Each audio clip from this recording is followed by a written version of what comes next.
ನನ್ನ ಮತ್ತೊಂದು ವಿಡಿಯೋಗೆ ಸ್ವಾಗತ ಸುಸ್ವಾಗತ. ಇವತ್ತು ನಾನು ಇಲ್ಲೇ ರೋಡಲ್ಲಿ ಹೋಗ್ತಾ ಇದ್ದೆ. ಒಂದು ಸುಂದರವಾದ ಭತ್ತದ ಗದ್ದೆ ಕಾಣಿಸ್ತು. ಅದಕ್ಕೋಸ್ಕರ ಯಾವ ರೀತಿ ಭತ್ತನ ಬಿತ್ತನೆ ಮಾಡ್ತಾರೆ, ಯಾವ ರೀತಿ ಭತ್ತನ ಬೆಳೀತಾರೆ, ಗದ್ದೆಗಳು ಯಾವ ಥರ ಇರುತ್ತೆ ಅನ್ನೋ ಇನ್ಫಾರ್ಮೇಷನ್ನ ತಿಳ್ಕೊಂಬಿಟ್ಟು ನಿಮಗೂ ಸಹ ಇನ್ಫಾರ್ಮೇಷನ್ನ ಶೇರ್ ಮಾಡೋಕ್ಕೋಸ್ಕರ ಈ ಒಂದು ವಿಡಿಯೋನ ಮಾಡ್ತಾ ಇದ್ದೀನಿ. ದಯವಿಟ್ಟು ಇಷ್ಟ ಆದರೆ ಲೈಕ್ ಮಾಡಿ, ಶೇರ್ ಮಾಡಿ, ಮತ್ತು ನನ್ನ ಅಕೌಂಟ್ನ ಸಬ್ಸ್ಕ್ರೈಬ್ ಮಾಡ್ಕೊಳ್ಳಿ. ನೋಡಿ, ಇಲ್ಲೇ ಹೈವೇ ಇದೆ, ಹೈವೇ ಟಚ್ ಇದೆ, ಲಾರಿಗಳು ಹೋಗ್ತಾ ಇದೆ. ಅದ್ರ ಪಕ್ಕದಲ್ಲೇ ಭತ್ತನ ಬೆಳೆದಿದ್ದಾರೆ, ನೀರು ನಿಂತ್ಕೊಂಡಿದೆ, ನಾಟಿ ಮಾಡಿದ್ದಾರೆ. ಈಗ ತೋರಿಸ್ತೀನಿ ಬನ್ನಿ ಯಾವ ಥರ ಇದೆ ಈ ಗದ್ದೆ ಅಂತ ಹೇಳ್ಬಿಟ್ಟು. ಫ್ರೆಂಡ್ಸ್, ಜಸ್ಟ್ ನಾನು ಹೈವೇಲಿ ಹೋಗ್ತಾ ಇದ್ದೆ, ಹೈವೇಲೆಲ್ಲ ವೆಹಿಕಲ್ಸ್ ಹೋಗ್ತಾ ಇದೆ. ಅದ್ರ ಪಕ್ಕದಲ್ಲೇ ಇರೋದು ಈ ಭತ್ತದ ಗದ್ದೆ. ತುಂಬ ಸಖತ್ತಾಗಿದೆ ನೋಡೋಕ್ಕೆ. ನೋಡಿ ನೇಚರ್ ಯಾವ ಥರ ಕಾಣಿಸ್ತಿದೆ ಅಂತ ಹೇಳ್ಬಿಟ್ಟು. ಜಸ್ಟ್ ನಾನು ಇದನ್ನು ನೋಡಿಬಿಟ್ಟು ಗಾಡಿ ನಿಲ್ಲಿಸಿ ಭತ್ತದ ಗದ್ದೆಯಲ್ಲಿ ಬಂದುಬಿಟ್ಟು ಇನ್ಫಾರ್ಮೇಷನ್ ಯಾವ ಥರ ಭತ್ತನ ಬೆಳೀತಾರೆ, ಯಾವ ಥರ ನಾಟಿ ಮಾಡ್ತಾರೆ ಅಂತ ಇನ್ಫಾರ್ಮೇಷನ್ನ ತಿಳ್ಕೊಳ್ಳೋಕ್ಕೆ, ಮತ್ತು ನಿಮಗೂ ಏನಾದರೂ ಸ್ವಲ್ಪ ಇನ್ಫಾರ್ಮೇಷನ್ನ ಶೇರ್ ಮಾಡೋಕ್ಕೋಸ್ಕರ ಈ ಭತ್ತದ ಗದ್ದೆದು ಒಳಗಡೆ ಬಂದುಬಿಟ್ಟಿದ್ದೀನಿ. ನೋಡಿ, ಈ ಥರ ರೈತರು ಏನು ಮಾಡ್ತಾರೆ ಅಂದರೆ ಮಡುಗಳನ್ನ ಮಾಡ್ಕೊಂಡ್ಬಿಟ್ಟು ಫುಲ್ ನೀರನ್ನು ತುಂಬಿಸಿ ಅದರಲ್ಲಿ ಸಸಿಗಳನ್ನು, ಚಿಕ್ಕ ಚಿಕ್ಕ ಸಸಿಗಳನ್ನು ಮಣ್ಣಲ್ಲಿಟ್ಟು ತುಳಿತಾರೆ. ಈ ಥರ ನಾಟಿಗಳನ್ನ ಮಾಡ್ತಾರೆ. ನೋಡಿ ಫ್ರೆಂಡ್ಸ್, ಎಷ್ಟು ಸಖತ್ತಾಗಿದೆ ಅಂತ ಹೇಳ್ಬಿಟ್ಟು. ನೀರಲ್ಲಿ ನಾಟಿ ಮಾಡಿರುವಂತಹ ಸಸಿಗಳು ತುಂಬ ಚೆನ್ನಾಗಿ ಕಾಣಿಸ್ತಾ ಇದೆ. ಪಕ್ಕದಲ್ಲೇ ತೆಂಗಿನ ತೋಟ ಬೇರೆ ಇದೆ.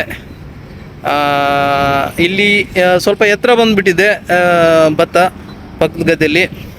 ಅದರ ಪಕ್ಕದಲ್ಲಿ ಮತ್ತೊಂದು ತೋಟ ಇದೆ, ಅದನ್ನು ಸಹ ಜಸ್ಟ್ ನಾಟಿ ಮಾಡಿದ್ದಾರೆ ಅನಿಸುತ್ತೆ.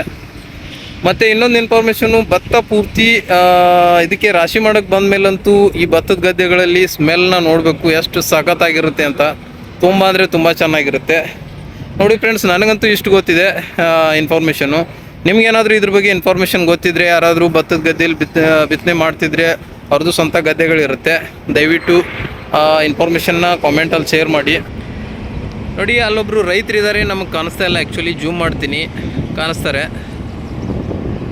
ನೋಡಿ. ಇಲ್ಲಿ ಅವರು ಓನರ್ ಅನಿಸುತ್ತೆ. ಮೋಸ್ಟ್ಲಿ ಬೈಬೋದು ನನಗೆ, ಇಲ್ಲಾಕೆ ತಿರುಗಾಡ್ತಿದೆಯಾ ಅಂತ. ಅವ್ರು ಬರೋಷ್ಟರಲ್ಲಿ ನಾನು ಹೊರಟ್ಬಿಡ್ತೀನಿ. ಅವರು ಏನೋ ಕೆಲಸ ಮಾಡ್ತಾಯಿದ್ದಾರೆ ಗದ್ದೆಯಲ್ಲಿ. ಎಷ್ಟು ಚೆನ್ನಾಗಿರುತ್ತದೆ ಫ್ರೆಂಡ್ಸ್ ಈ ಥರ ಗದ್ದೆಗಳಲ್ಲಿ ಕೆಲಸ ಮಾಡೋದು. ತೆಂಗಿನ ತೋಟ ಬೇರೆ ನಿಯರ್ ಇದೆ, ಸಖತ್ತಾಗಿರುತ್ತೆ. ಒನ್ ಡೇ ಪಿಕ್ನಿಗೆಲ್ಲ ಬರೋಕ್ಕೆ ತುಂಬ ಸಖತ್ತಾಗಿರುತ್ತೆ. ನೋಡಿ, ಇಲ್ಲಿ ಇರೋದು ಸ್ವಲ್ಪ ಭತ್ತ ದೊಡ್ಡದಾಗಿದೆ, ಆಲ್ರೆಡಿ ಬೇಗ ನಾಟಿ ಮಾಡಿಬಿಟ್ಟಿದ್ದಾರೆ ಅನಿಸುತ್ತೆ. ಅದರ ಪಕ್ಕದಲ್ಲಿ ಇನ್ನೊಂದು ಇವಾಗ ನಾಟಿ ಮಾಡಿದ್ದಾರೆ, ನೀರು ಬಿಟ್ಬಿಟ್ಟು. ಚೆನ್ನಾಗಿದೆ. ಈ ಥರ ಮಡುಗಳನ್ನ ಕಟ್ಕೊಂಡಿರ್ತಾರೆ ಮೊದಲು, ಆಮೇಲೆ ಅದರಲ್ಲಿ ನೀರು ಬಿಟ್ಟು ಭತ್ತನ ಇಟ್ಟು ಮಣ್ಣಲ್ಲಿ ತುಳಿದ್ಬಿಡ್ತಾರೆ ಅನಿಸುತ್ತೆ. ಈ ಭತ್ತ ಅಂತೂ ಪಲ್ಲಕ್ಕೆ ಬಂದಾಗಂತೂ ಸಖತ್ತಾಗಿ ಸ್ಮೆಲ್ ಇರುತ್ತೆ. ಅದನ್ನು ಎಕ್ಸ್ಪೀರಿಯನ್ಸ್ ಮಾಡಬೇಕು ನಾವು ಆ್ಯಕ್ಚುಲಿ. ನಿಮ್ಮದು ಯಾರಾದರೂ ಭತ್ತದ ಗದ್ದೆ ಇದ್ದರೆ, ನೀವು ಈ ಥರ ಭತ್ತ ಬೆಳ್ತಿದ್ರೆ, ಏನಾದರೂ ಇನ್ಫಾರ್ಮೇಷನ್ ಶೇರ್ ಮಾಡಬೇಕು ಅಂತಿದ್ರೆ ದಯವಿಟ್ಟು ಫ್ರೆಂಡ್ಸ್ ಕಾಮೆಂಟಲ್ಲಿ ಮೆನ್ಷನ್ ಮಾಡಿ. ನನಗೆ ಅಷ್ಟೊಂದು ಇನ್ಫಾರ್ಮೇಷನ್ ಇಲ್ಲ. ಜಸ್ಟ್ ನಾನು ಬೈಕಲ್ಲಿ ಹೋಗ್ತಾ ಇದ್ದೆ, ಭತ್ತದ ಗದ್ದೆ ಕಾಣಿರೋದ್ರಿಂದ ನಾನು ಅದನ್ನು ವಿಡಿಯೋ ಮಾಡಿಬಿಟ್ಟು ಜಸ್ಟ್ ಹಾಕ್ತಾಯಿದ್ದೀನಿ. ಮಡು ಮೇಲಿಂದನೇ ನಾನು ನಡ್ಕೊಂಡು ಹೋಗ್ತಾ ಇದ್ದೀನಿ. ಈ ಥರ ಇರುತ್ತೆ, ಕೆಸರು ಇರುತ್ತೆ ಯಾವಾಗಲೂ. ಈ ಥರ ಬದುಗಳನ್ನ ಮಾಡ್ಕೊಂಡಿರ್ತಾರೆ. ಹೈವೇ ಇಲ್ಲೇ ಇದೆ.